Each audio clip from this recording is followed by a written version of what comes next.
One way of making sense of our current systems situation that we have been discussing over the past few years is the following. We pretty much know what the big problems are. We also know in most cases what the solutions are, but we are not really implementing these solutions in our collective actions. Individually, we are increasingly doing that, but collectively, it's actually not yet happening. So in other words, on the level of the collective, what has clarified here is not really landing, is not really embodied in our collective actions.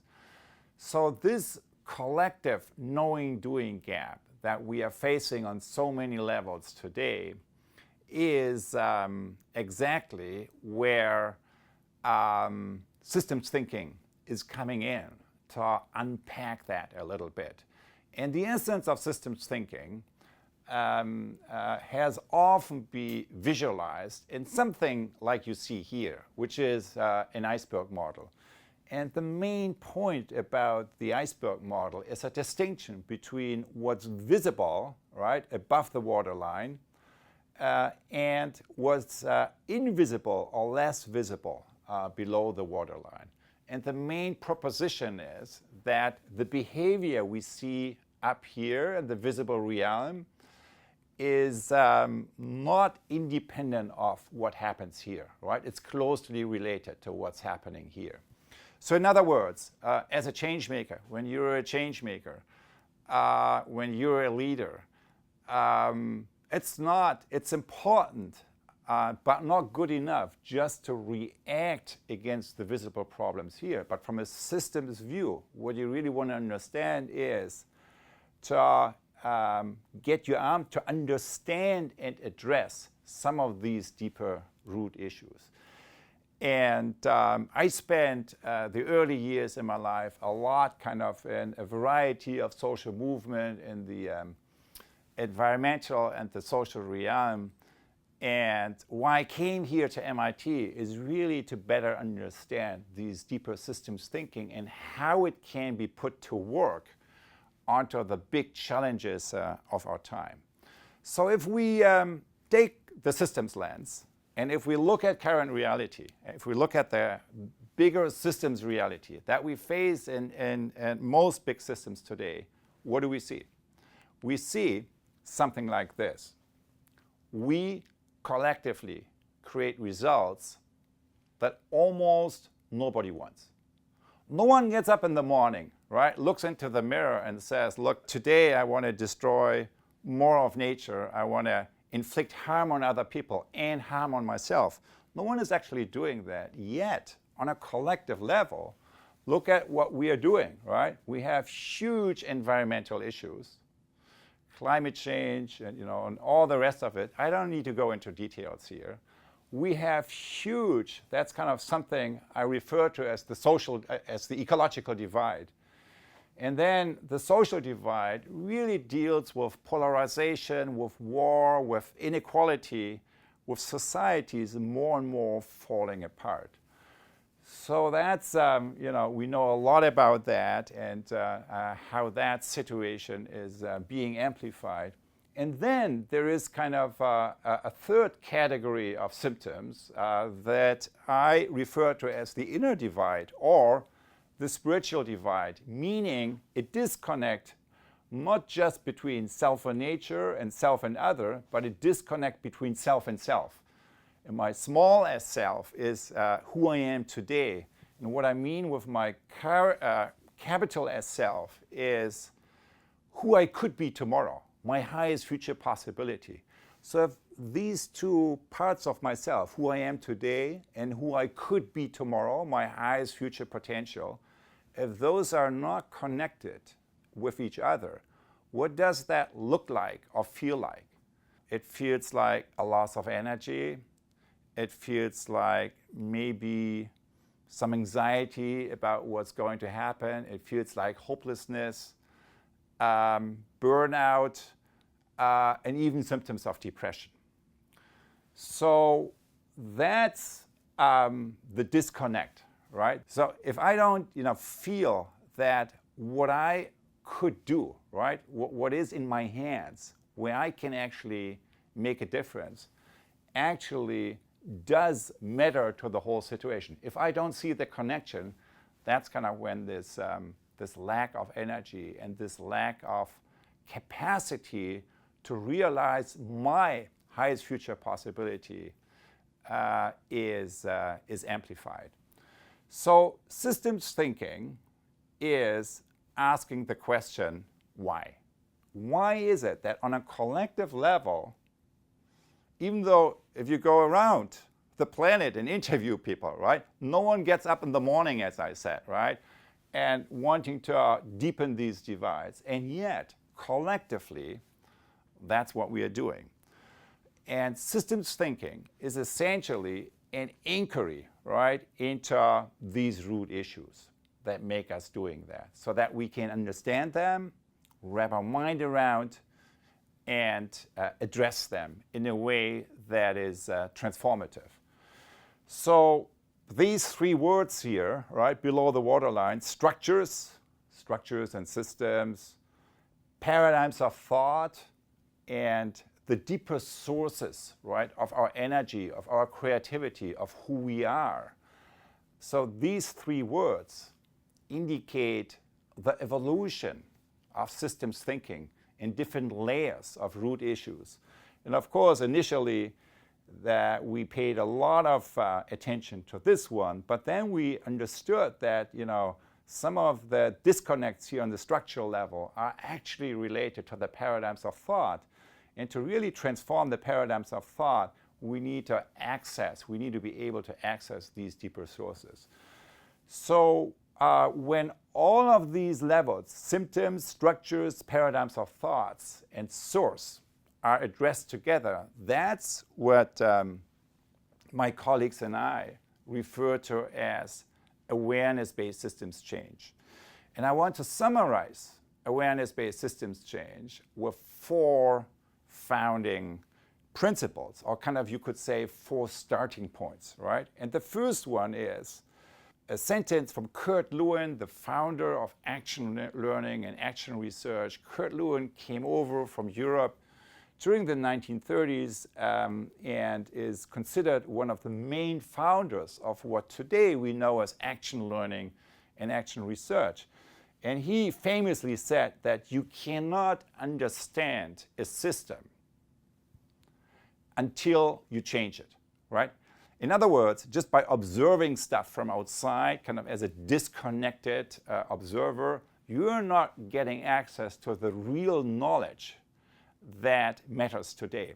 And that was really the reason why I came here to MIT, because I wanted to learn how to develop knowledge, develop knowing, develop methods and tools that are actually helpful for the change makers in the field, and not just kind of smart descriptions, labels you put on reality from outside.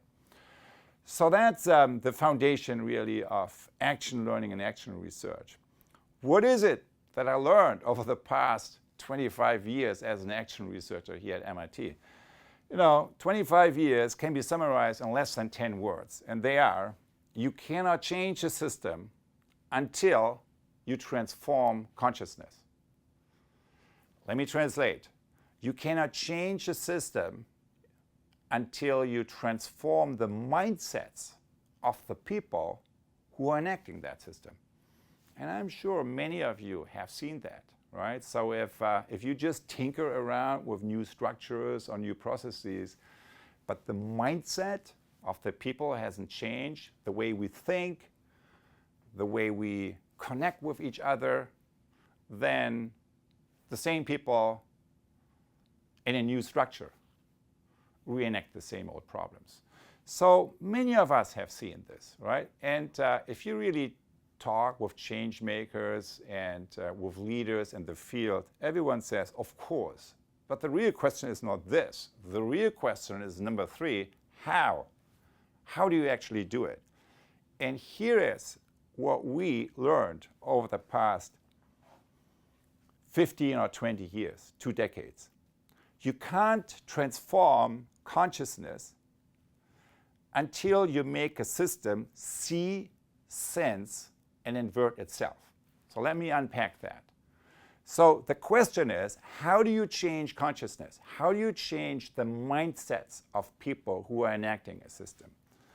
And what this says is, and that's really kind of what we have been learning over the past 2 decades, is that you can't transform these mindsets, you can't transform consciousness until you make a system see itself, right? That's the first part. That's like classical systems thinking. You need to look into the mirror.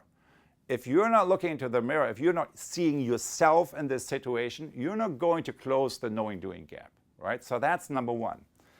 But what we also learn is just seeing what's broken in a system. Maybe I create, a systems modeling and see kind of where stuff is broken and so on. Yeah, that's new knowledge, but it's not closing the knowing-doing gap. If you really want to close the knowing-doing gap, you need to move the knowing from here, I know what's broken, to here, which is I need to sense it, I need to feel it. Because unless I feel what it feels like on the other side, let's say, of a social divide, I'm very unlikely to actually really change my own behavior. So in any kind of profound systems change, that's a very important intervention in the U process, right? That you move the knowing from here to here, that you actually learn how to see and sense the system from the viewpoint of all the key stakeholders involved, including the ones that are most marginalized.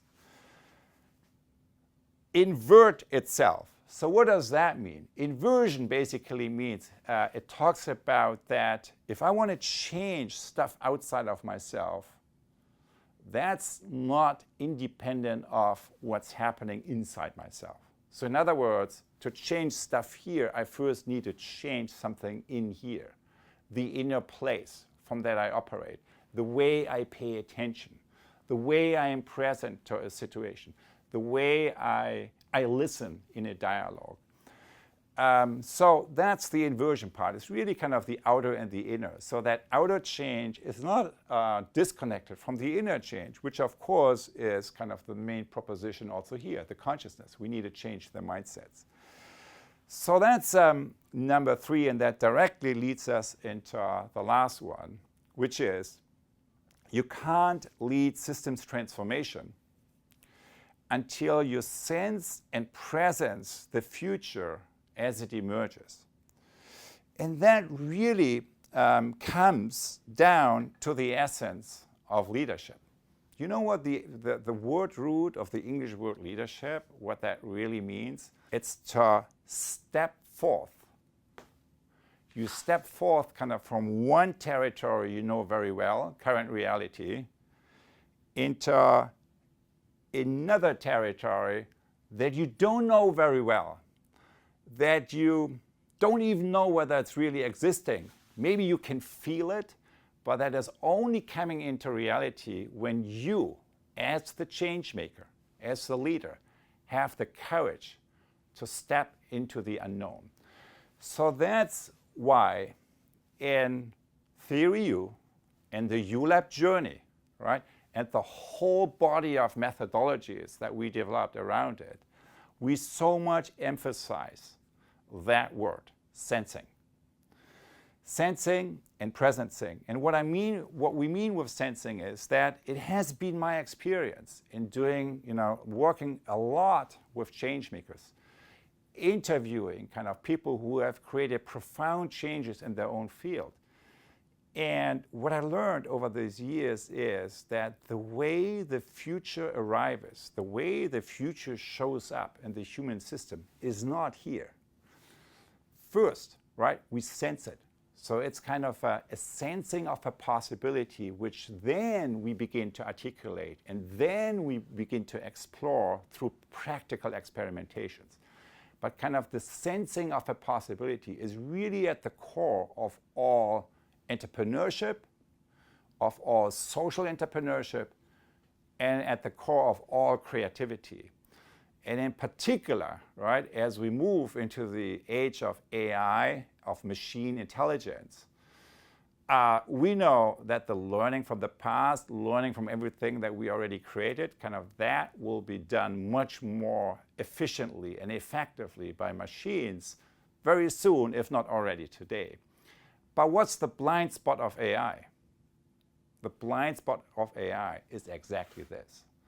It is deep sensing. It is the capacity to lean into emerging future possibilities that are not just a recombination of the past, that are not just kind of a smart kind of reconfiguration what we already did in other contexts, but that are genuinely a process of deep sensing, of creating from nothing, of leaning into emerging future possibilities.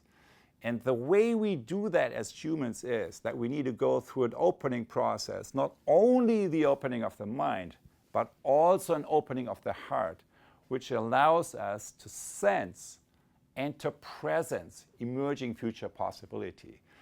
And those deeper human creative capacities are the ones that need to be nurtured, that need to be cultivated. We all can do it, but often we lack the environment to really, that helps us to activate these dormant potential, this dormant capacity that we all have. And the ULAB journey is essentially a journey that creates an environment for you to access, to sense, and then activate this deeper creative capacity to realize your highest future potential.